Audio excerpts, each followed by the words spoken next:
And welcome Mr. Barry Peatling to the Barry Peatling Sports Show. And welcome to you, Colin Sutcliffe, and all my viewers. You just fixed up my two computers. I got one I couldn't get one on certain thing on my computer. You got that fixed up, and the volume over there. So he's a man. Very materialistic. He's got one computer. He's got two computers. He's got two cameras. Well, it's not. He's got 4 sets of speakers. Because one of the computers played up a few weeks ago, so I got another one I had before wasn't going. You got that going, so now I've got two. Slowly, things are just getting in order. Well, it's always good to have a standby, whatever. Yep. So, Barry, you're going to show us something from yesteryear? I'll show you my viewers out here all around the world. This is when I was playing football in Shepparton back in '67. And I was having a pretty good year that time. And here it just says the Barry Peatling Heads Award. And I finished up running second that year in the competition. But at that time there I was 3 votes in front, and I was second on the goal kicking, but I finished third at the finish. I finished third in the best of second in the best and fairest, and third on the goal kicking. So it was 48 goals. So I finished third on the goal kicking there. Right. So there you go. That was my viewers would like to, when I regurgitate some of these little headlines, it reminds them that I could play the game, and I do know a little bit about the game. So there you go. There you have it, viewers. So there you have it. From yesteryear. Now, the game that you went to this week was versus Pearcedale. Chelsea versus Pearcedale, yeah. Second worst suburb going around. Is it? Yeah, Pearcedale. What, larrikins? Yeah, larrikins. You know what the worst suburb is? What, Chelsea? Some oh, he's going to fall into that. Yeah. Almost fell into that. Somerville. Yeah. Well, you've been there? You've been to Somerville? Yeah, I lived there. How long ago? 21 years ago. You lived everywhere. You're a lucky star. You lived everywhere down the peninsula. I've been everywhere, man. Quick point. Lucky point. Star, remember that song? Yeah. Okay, so what were the crowd and conditions like, Barry? The crowd was pretty good, Colin. I mean, so it should be. It was a home game. Okay. So, yeah, it was quite good. The weather was okay. Now, perfect day for football. Perfect day. So let's get into the first half, Barry. What was the score at half time? Score at half time was Chelsea 6-7, Pearcedale 4-6. So still anyone's game. It was a very close game up till couple of goals midway through the third quarter. So then we kicked on in the third quarter. 6 goals, 3 in the third quarter. Wow! So that was our premiership corner. We're celebrating almost. We're going to win. I thought it was over. The thinking percentage at that stage? Oh no, it was only 4 goals in front, but we're thinking percentage. We're thinking, I'll kick another 4 goals. Well, you don't think that when you're playing football. But then the last quarter, that was probably the worst quarter for the year, and the worst quarter I've seen for about 5 years at Chelsea. 1 goal, 2, and they've kicked 5 goals, 3 to get out with a draw.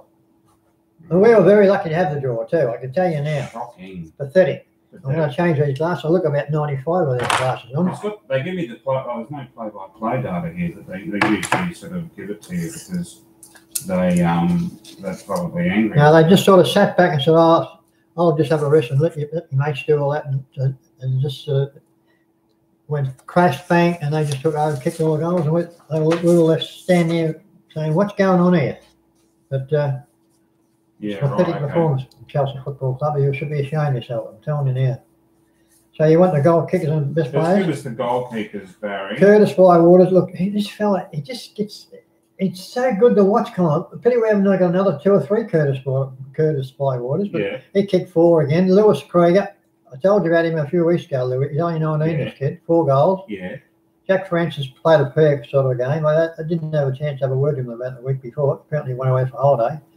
Andrew Silver won, and that was one of the top goals of the day. He's a fellow that kicked 10 goals with reserves 3 weeks ago, and he's kicked 7 goals in 3 games with seniors. Right. Going to be a player. Matty Silver's brother. And any other goals? And Toddy Gardner kicked a goal.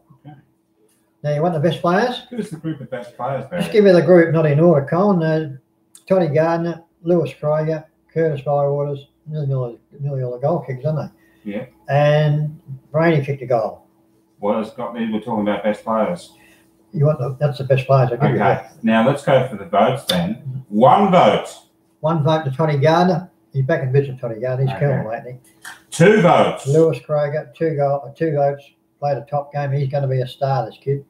And 3 votes. 3 votes to the superstar, number 33, number 36, whatever it is, Curtis Bywater. 33. He'd be well in front of the best and fairest, and in the competition, Colin. I'll tell you what. How he stands on the seat on the goal kicking stance. He'll be second. He's second. This guy Jesse Murphy gets the goals every week. He's got 60. Jesse Murphy. Curtis at 50. He'd have 50. Bywater has 57. He'll win the goal kicking. Okay, so when's the next Chelsea person with goals? I'll tell you. Jack Francis. Jack Francis. He'll be about 30. With? More? 32. No one far out. So, okay, so 57. He's still a chance of kicking the most goals in the competition. Oh, Curtis, Jesse Murphy, he plays for Coringal, I think. He's got 18, but... No, Curtis, he'll win the best of... Look, he'll win the best and fairest at Chelsea and the goal kicking with Chelsea, and he'll win the best and fairest in the competition. And he might win the goal kick in the competition. Was he only 3 behind the number 1? 3 behind. Yeah. He'll win the... I mean, he's had an extraordinary season, Colin. I mean, some fellas have 2 or 3 good games and they sort of fade up. Every game, viewers, I must tell you this, every game, he starts off from scratch and he just takes over, and he's averaging about, I'd say, 5 marks, and these marks are just not like on his own. They're pack marks, same as Jack Francis. Him and Jack Francis have taken about, I reckon, 40 marks between them for the whole season at the moment, and they've all been marks of the day. Very good. Now, entertaining football. Give us the highlights, Barry. Highlights package. Oh, it wasn't too many highlights at all, I can tell you. Now, Jack Francis marking in packs was one of the main highlights of the day, and him and Curtis Bywater, they take probably about 10 marks between them a day, and they all are marks of that. Pack marks, Colin. None of this sideways. And, so the first 3 quarters are going real well, but they wasn't playing good football all day, Colin, and they just faded out in the last quarter. Now, any lowlights, Barry? The low light was the last quarter, that last quarter of Chelsea last week was just pathetic. They just Were you getting that sinking feeling? Are you thinking? Well, no, not really. Halfway through the last quarter. Well, they wasn't. They were all just standing back and waiting for someone else to pick it up or kick a goal or take a mark, and it just went flat in the last 10 minutes, and that was the end of the game. I don't know what. Maybe they sensed it as well. They probably thought, well, I've done enough. I'll let someone else do that, and I'll. Pearcedale picked it up a gear, and no, they played all over us. But anyway, that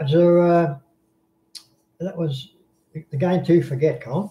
Yeah. Okay. So what we got next? Well, I've got a bit of a highlight here for Lewis Kroger. He's getting, as I said, written down here, he's getting better every week, and he can play the game. And I'll tell you what, he's going to finish up a very good, bit like Jack Francis. He's going to be a bit of a star in the next couple of years, I can tell you now. It's good for the footy club too, because we need some good young kids to come through the game and take over from the old timers. And so we're talking about next week. We've got a crunch game. We're playing Coringal, down Coringal. We'll beat them. Look, no, they're a top team. We'll beat them. I'm telling you. It's a crunch game, though. Of course, they're all crunch games now. Well, these next 2 games, this is talking about second chance, getting the second double chance in the finals, and that's the difference, because Chelsea are making finals, but where they finish is up to them now, and they could finish as high as second. Well, they got to finish. I predict they win finish in the first 2 a few weeks ago, but now I'm starting to doubt it now. But that's where they got to finish to have a chance of winning this premiership, because if you finish 3rd and 4th, that's where they're going to finish. It can be a bit. Anyway, you don't think you never think negative in this football game. You've got to be very spot on and think positive. But look, they couldn't play any worse, and that's probably the worst quarter I've seen them play of the whole year. Okay, so that's. And they're lucky they got out with a draw. Yeah, that's next week, Barry. So the other thing is Cheerios.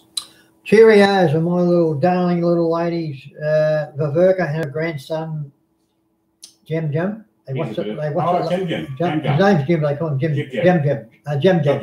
That's how it's pronounced. Jem. He's a handsome little fella, Jub. He loves it. Little Jub.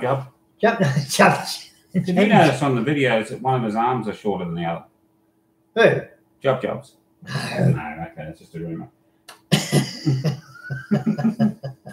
But yeah, that's the only Cheerio. And I've seen Ning. She's got her own fashion parade every day on Facebook. But she's starting to look a bit old. So check it out, barrypeatlandfacebook.com. They're all checking it out. But she gets all these, she's like a fashion parade. She starts putting all the different sets of clothes. But she's looking pretty good. And her shoulders are apparently not too good. There could be a couple of reconstructions. Oh, that's no good. No. It's not cheap business. No. Like my back's crap a bit, like yesterday. My lower back, which is very unusual for me. I usually don't have the lower back problem. Well, I'll give that a bit of a go when I get it to you on the table later. I might find a couple of lumps there or something, whatever. Something working out with a pencil. But that's just nearly about all we got for today, my viewers out there. And I did show my photo, didn't I? Yeah, you showed the photo, yeah. Yeah, that was. Again, why not? I actually won that. I won the award that year too. Yeah, right. And I ran second in the goal kicking. Oh, okay. 53 goals. Yeah. And won the competition best and fairest by 4 votes. Right. Well, to kick 50-something goals, Colin, that's not bad. Not too shabby. Yeah. So there you go. That's nearly all we got. I said that before, didn't I? So that's from him. Goodbye from me. Bye bye. See you all next week.